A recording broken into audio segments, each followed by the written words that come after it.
All right, welcome once again to the Coach Corbin Show. Joining us this week is Cy Stallard, the offensive coordinator. So obviously we're talking, this being a bye week, we're going to have just a focus on offense this week. Next week, I've already talked to Coach Bryant. He'll be in for talk about defense. So, Coach Corbin, let's just recap the game from a coaching standpoint as a whole. What do we get with Shawnee? Yeah, anytime you play a week 0 game, and for those of you guys that aren't familiar, typically we would have 2 scrimmages rather than 1 to lead into the season opener. Right. So we have replace the second scrimmage with an actual game, and so when you're doing that, you're always holding your breath a little bit on special teams and some different things, just because you really haven't had an opportunity to polish as much as you would like to. Mm-hmm. Because you're going live really before you're really used to doing it each year. But for a week 0 game, I was really pleased. I was really pleased with our kids' performance, how they executed. I was really pleased with how our staff got our kids ready to roll on both sides of the ball, and special teams as well ended up being a difference for us. So, obviously a lot of things to improve upon anytime you played that early in the season, but for a week 0 game, really, really pleased. All right, yeah. So, and again, we got a bye week this week, Lawton Ike coming up next week. So Coach, let's talk about the offense, or we'll talk about some of the things that you saw on offense specifically that you really maybe didn't expect to see. Yeah, I think the retention of and cleanliness of how we played kind of was surprising to me. There wasn't a lot of bust. A lot of guys knew what they were doing, going the right places, and it showed with how quickly we jumped on them. Okay, yeah. So we took it to the air, we took it to the ground, had success everywhere. So that's always fun. Open up a bag of tricks, the full deal, and Coach Tyler's done an awesome job. With the offense, and if you came out and watched us, you saw us doing a lot of different things. We ran only ran the same play out of almost 80 plays, maybe 3 times, and so we ran a lot of things at them, and it was really clean. Who kind of stood out for you? Some of the guys that maybe surprised you a little bit going into week 0. Yeah, I think Thad Williams. That might have been one of the cleanest games he's played. Agree for sure. Really proud of that guy. Stepped up into kind of that quarterback role like we needed him to. Deshaun Moore pounded that thing all night long and played really hard and had some good runs. Gabe Johnson had over 100 yards of total offense. You could see him come up on special teams offense and every now and then defense too. Yeah. Okay. So some of the preparation on a 0, you had 0 week, now you got a bye week. Yep. So how do you prepare for this next game? I don't know if there's a magic formula. Kind of a year ago, we ground them pretty hard during this week off. And this year we've decided to do a little bit different. We've kind of started getting caught up on what we feel like getting caught up in the weight room again, our conditioning again, just trying to add some wrinkles to hopefully have some solutions to future problems with both our offense and our defense. Right. And in our kind of our theme internally, like I said on last week's show with the coaches and the kids, just go 1-0. Just go 1-0. Because we almost have the same amount of time practice-wise going into that game against Shawnee as we do for the rest of the season. So it's almost like you get to kind of reset, and have almost a new season again, even after one game, as strange as that sounds, just because of, how the schedule falls. And we actually have 2 weeks of preparation to get ready for Ike. And so a lot of things that maybe we didn't have time to necessarily do, when we first started fall camp, because we had to try to rush and get ready for 0 week, we're kind of able to backtrack a little bit more and spend more individual time with our positions, more individual time on our schemes, and really break down plays on both sides of the ball, offensively, defensively, and special teams, and feel like we could teach a lot better this week, and we were able to do that. And so practices have been a little bit shorter. They've been a little bit more intentional with lighter. We haven't gone pads. We've just gone helmets because we want our guys to just really be able to teach and not feel rushed in our assignments. Going into this week, Coach Stallard, what do you think's kind of benefited us maybe this week of having a bye week? Yeah, I think you're able to kind of slow it down and kind of that ticking clock of a Friday night isn't there. And so we're able, like you said, slow things down, really get to the specifics of plays. Right. We did play a really clean game the other night, but there's some areas that we can clean up even more. Yeah, no, I totally agree, and so it's been really beneficial. A lot of people are like, in a perfect world, a lot of coaches will like to have, obviously if the listeners and viewers know, like the 4th week of the season is when we start district play. Right. Those are ones that count towards playoff implications, to have playoff implications and things like that. But really, I like playing the 0 week than having a bye. Because it's kind of like, okay, a lot of times during the season you find yourself like Coach mentioned, you may be in the middle of a season on that Monday, and you're trying to correct mistakes, but you're also trying to get ready for your opponent. opponent too. Right. Yes. And so it's always kind of that, like you said, the ticking clock where you're like, man, I have to, we got to clean some things up, but we also have to get ready maybe for our next Friday's opponent. And, right now we don't really have that pressure. We kind of felt like we had 2 weeks to kind of like clean up some stuff even more, teach some concepts better, and get ready for the season as a whole, which has been real beneficial to us. All right. And so, Coach Stallard, maybe people don't know where you're coming from, a little brief background of where you've been recently before you stopped here at Choctaw. Yep. I grew up in Cleveland, Oklahoma. It's close to Tulsa. From there, I went to college at Oklahoma Baptist University down the street in Shawnee. After there, I coached there for 3 years after playing.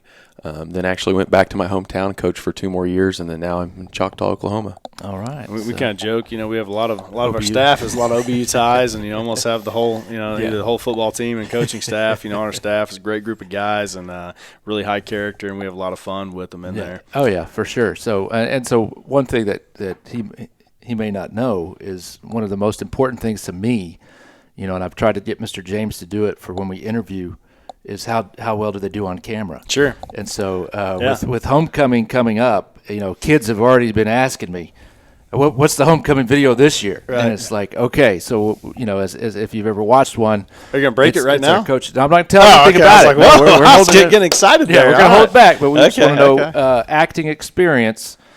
Do you have some good acting experience that you're ready to take to the role that you're going to play here in a couple of weeks? I would say absolutely none at this point. Okay, but there's a first for everything, I guess, right? Yeah. Oh yeah. It's simple. It's fun. Our whole staff is full of thespians. Yes. Excellent actors. Yeah, I mean, award winning. So and if you don't know, we have one of the most renowned drama departments in the state, and so you will be critiqued by Mary Jane Burton. Yeah, you don't want to be critiqued by, and I hope she's never critiqued me. But she'll tell me, she's like, wow, those guys are really good. Oh, good. And so awesome. Yeah. And she'd love to get you on stage sometime. So just be aware of that in your performance that could happen. Yeah, you are being judged by awesome. an expert. I might find a new career path down the road. You never know. Yeah. I mean, and ironically, you say that. I've been in a feature film, and it's not out released yet, but Coach Vinzer's been in the movie. Coach Gilbert's been in the movie. So they're actually in a feature film that I was in, that I brought them into. So, Coach was on the list. It just happened to be – cut me. Yeah, it happened to be a little farther away, and time didn't work. But otherwise, he was ready to go in as well. And Coach Bryant, another one that – So we do, this could lead to something very something cool. Big. Yeah, exactly. Something big. Yeah, and just to bring up, we did talk a little movies today with Mr. Crowder in our podcast. So I'm not going to give my answers up because I don't want to sway anything that you say. And Mr. James is there, but we were talking about James Bond. So we ran down our favorite James Bond actor, who was the best James Bond. What was the best James Bond film? Bond girl, and also Bond villain. So if you're any James Bond things that that you watched that you're like, oh, I love this James Bond, and I mentioned this earlier. I think that Mr. James would actually be the best James Bond. Yeah, he has like a certain James Bond kind of aura about him. It looks like you can just kind of see him. Possibly being like some kind of secret agent. Also in the principal, and kind of has that look to him that most Bond. He kind of reminds me of Pierce Brosnan. Very classy. Very classy guy, and so I could totally see that. James Bond. That's tough. That's tough. I enjoy him because there's some movies you kind of just like you just watch. You don't have to think too much about. And I like those movies sometimes when you kind of just get to watch them and not have to like really like just kind of zone out and watch it, and they're fun and only good action, all those kind of things. I thought I don't know why his name's slipping me, but like the most recent one I thought did a good job. Craig. Yeah, I thought Daniel Craig was a good Bond guy. Yeah, I enjoyed those, and are they making any new ones or any new ones coming out? May 2020, they'll have the 25th James Bond movie. Who's the star? Daniel Craig is James Bond, but now there's a new 007. Okay. So he's retired. I got you. Passing the torch. Yeah, and it's a woman.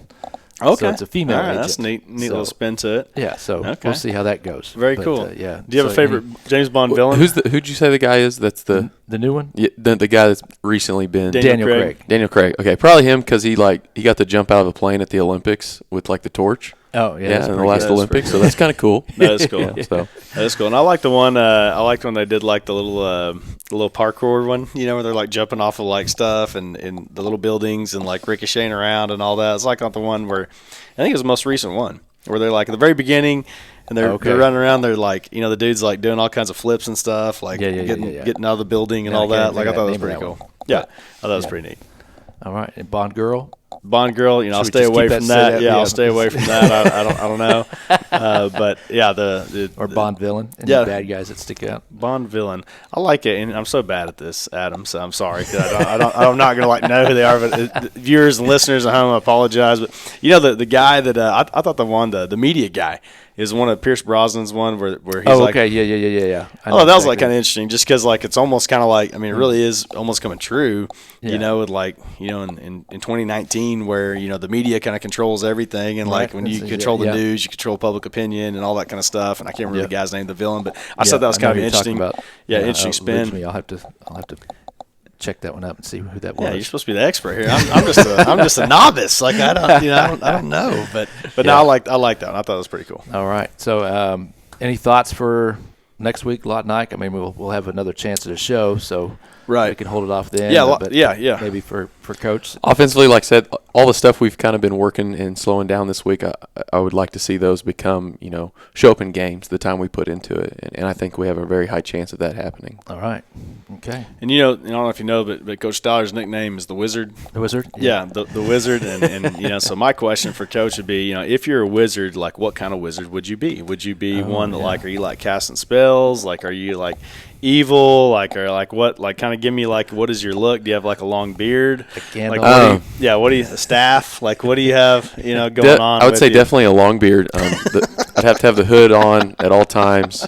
You see my play call sheet. It's like different potions and different things. Yeah, it looks like the menu at Cheesecake Factory. Yeah, I've never seen that. It's I'd have to say the evil one. When you're when we're not, we're kicking on side every time, going for two, not punting. Like you got to have bad intentions to do that kind of stuff. That is true. So maybe the staff just you don't have a look, but you just like it just because it kind of looks exactly. Cool. Exactly. Maybe like a little skull on top of it. That would be the best. And what do you do on a Friday night when you're not playing a game? Yeah, well, we're actually going to another game. That's what we end up doing. And he actually went to one last night, and we'll go to one tonight, and and all that. So it's football season. It's fun. You enjoy it. It does feel really strange not having one. But on the same token, it's guaranteed to get a win tonight, and and a little bit less stressful than most Friday nights. So it'd be kind of nice. All right. Okay. So we'll see you next week. And then actually get to play a game. Yeah, we'll preview Ike and talk. You said we'll bring in Coach Bryant. Yep. Preview Ike and talk about the defensive side of the ball, and look forward to having him on. Yep.